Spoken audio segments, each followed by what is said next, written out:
Also, I feel bad because, like, she's tried to communicate with me in Discord, and I can't easily look at Discord. Whoa, whoa, whoa, whoa, Oh, whoa, wait. whoa! Who the hell took all the frickin' rations? My bad. I'm used to Okay. taking everything when I'm solo. I I forgot I'm not solo. Alright, alright. It's forgivable. This time. I'm just giving you shit. I legitimately don't care. I'm just like, wait a minute, wait, why are the potions disappearing? Yeah, my bad.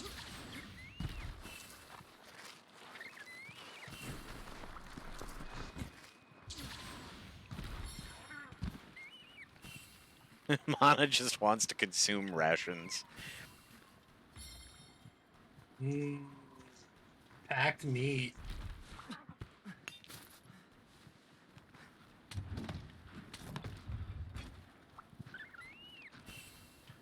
I don't even remember what I was gonna say at this point.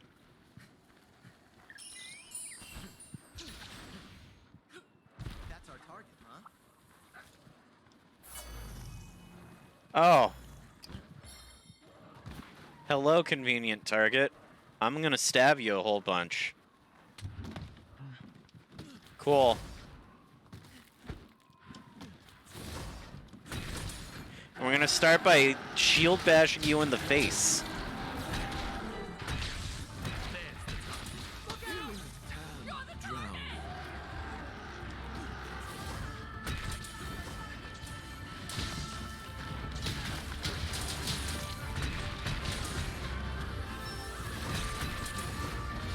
And that's a knockdown because of taking Goji's advice and swapping to the shield charge move. I could get used to this shit.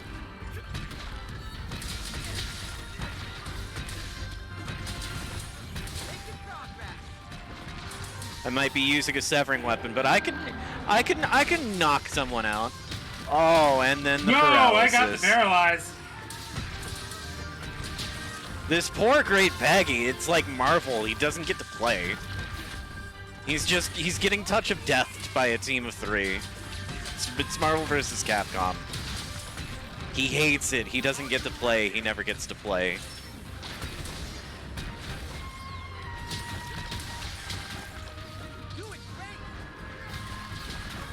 This thing is having a bad day.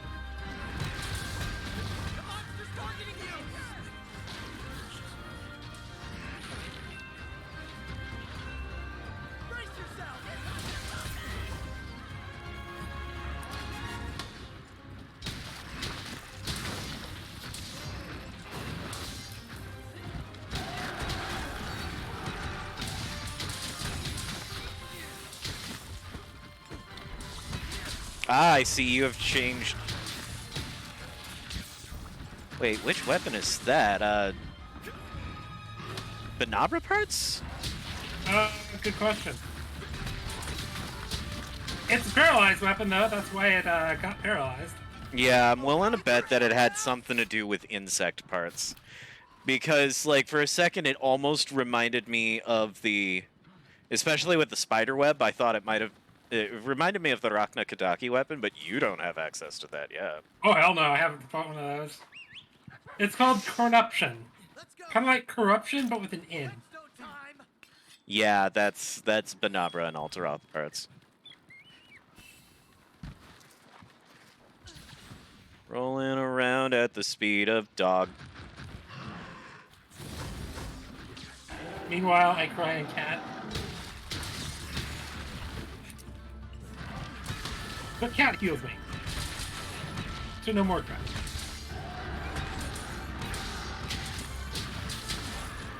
Dogs are hunter mobility and pure damage. Cats are utility. I forgot that my Rarity 4 Lance set has Evade Extender on it.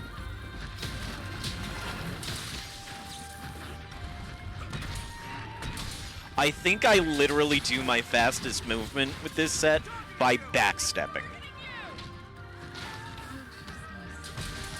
So yeah, the Inquisitor's pretty good. So I'm basically playing Castlevania Symphony of the Night. That's a good reference. I had a feeling you'd know what I was talking about.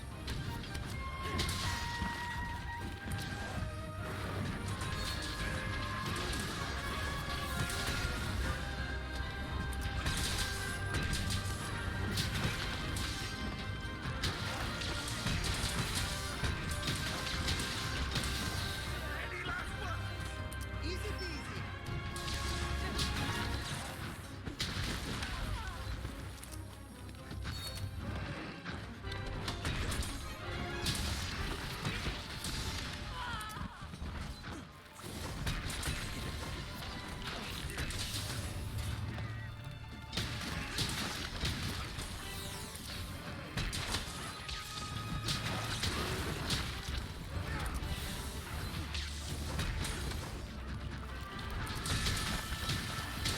So it certainly helps that, like, backhanding something with my shield in this game feels really good.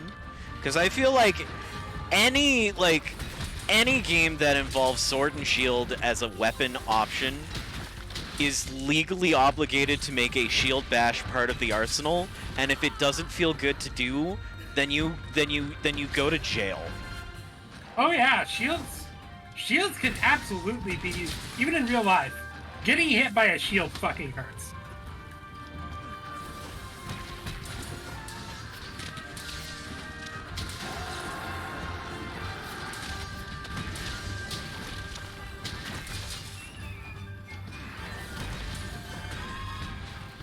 Give me that tail, give me that tail, give me that tail, give me that tail.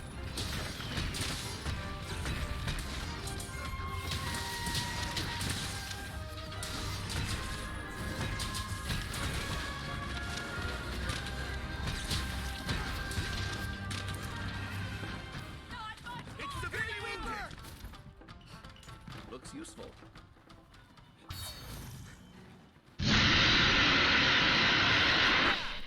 This roar brought to you by Gojisa.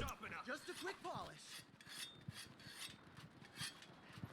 That reminds me that everybody keeps talking about the possibility of Goromagala coming back to Monster Hunter for Sunbreak, and my response to that is just, please, please, please give me that monster back.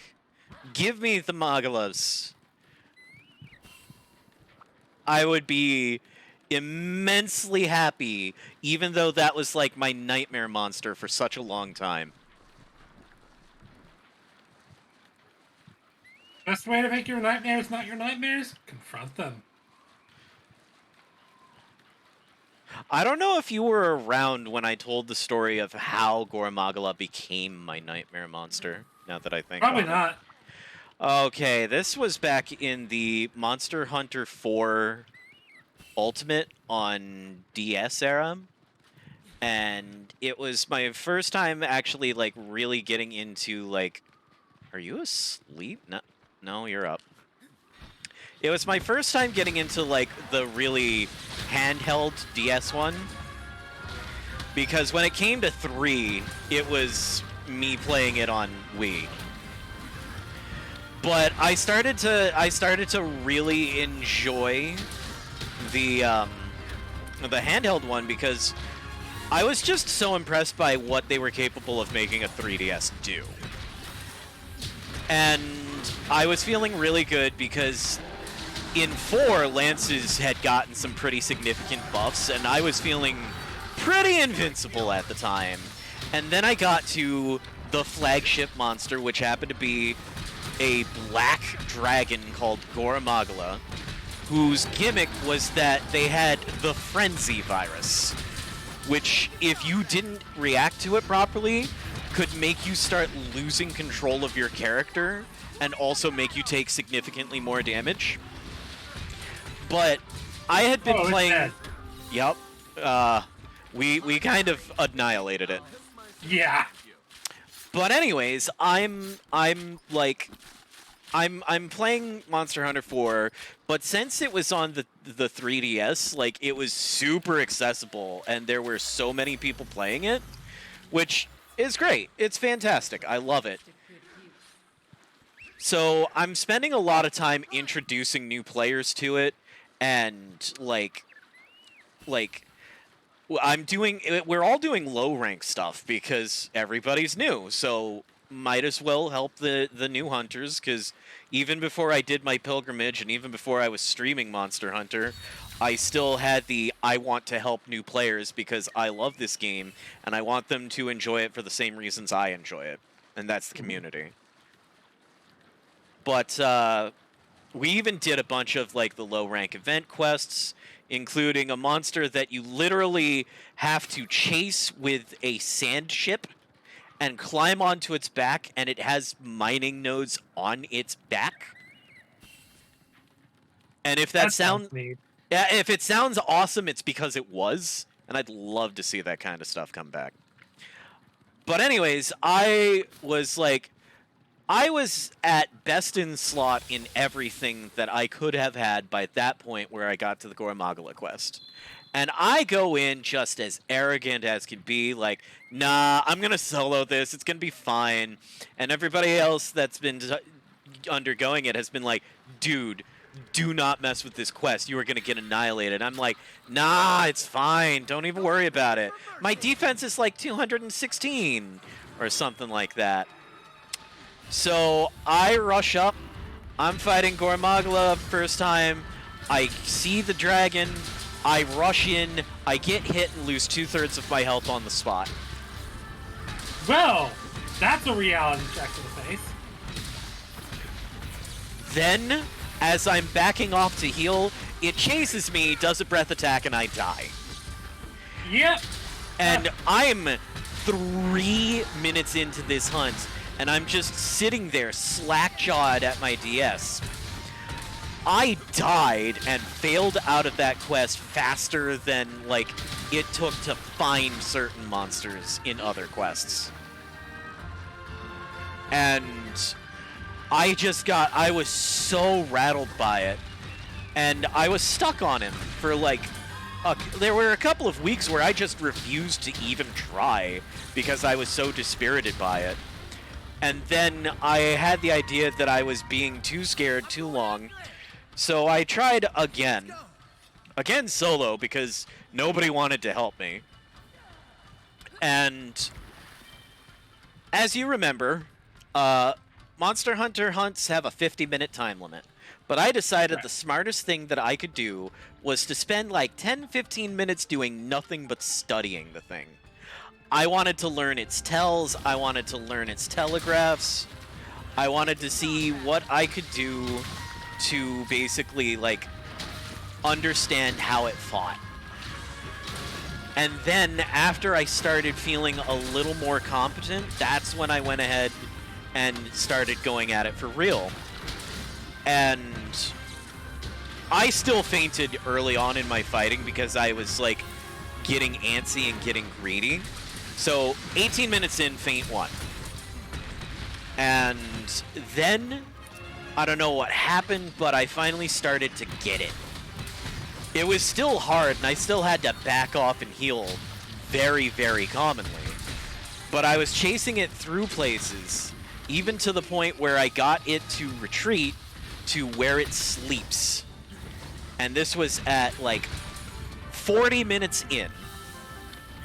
40 minutes! And then as I wake it up, it decides that it... Oh yeah, it's baggy, it's not gonna sleep. It decides it wants to... It gets enraged. And I missed a Frenzy Virus debuff, so I unfortunately got hit really hard, and I was out of healing items. And in 4, it wasn't added in yet that you could go back to your tent and just get more healing items. You had to make them. You had to harvest stuff to make them in the middle of a hunt. And you had no time. I fainted at the 46-minute mark. Leroy Jenkins? So what I did was I had to rush in as I was like desperately looking for like even just herbs. I get back there, I'm fighting, I'm being as cautious as can be because at that point I would get two-shotted. I get hit. I start to think, okay, just back off. But then the game reminds me 1 minute remaining, and that was a moment of terror for sure. So it's then that I get really, really gutsy and a little bit stupid, and I'm like, okay, I have a bomb, I need to use it. I need to set it and hope that I can get away while it charges me for daring to sit still for long enough. The bomb knocks it over, and I manage to rush in and do the damage I needed to do. And when I look at the time I took for the quest, it was 49 minutes and 56 seconds. Damn, nice. And the phenomenon that I've noticed is that every hunter who has played Monster Hunter seriously has one story like the one I just told, where there was some unexpected difficulty or just some moment where they faced their gatekeeper and surpassed it. Tired already? Can't say I've had that yet. Not yet, but you will. Those gatekeeper moments are the moments that determine whether you're going to stick with Monster Hunter for the long run or you're going to set the game aside and never touch it again.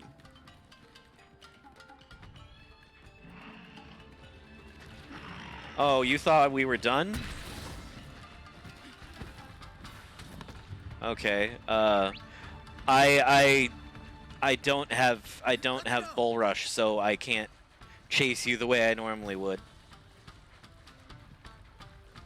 I saw it was going all the way over to 5, so I just fast traveled back to camp.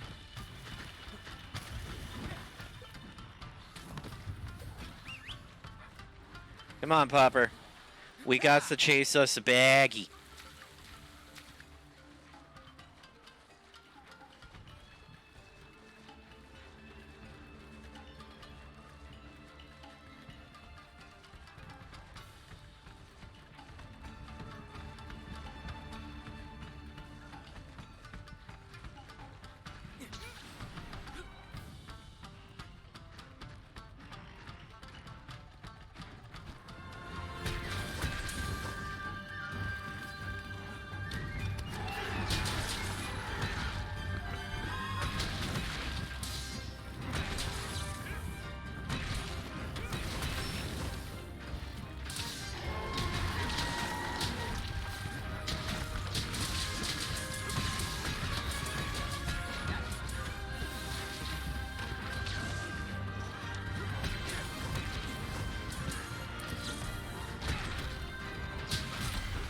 Yo, we got it.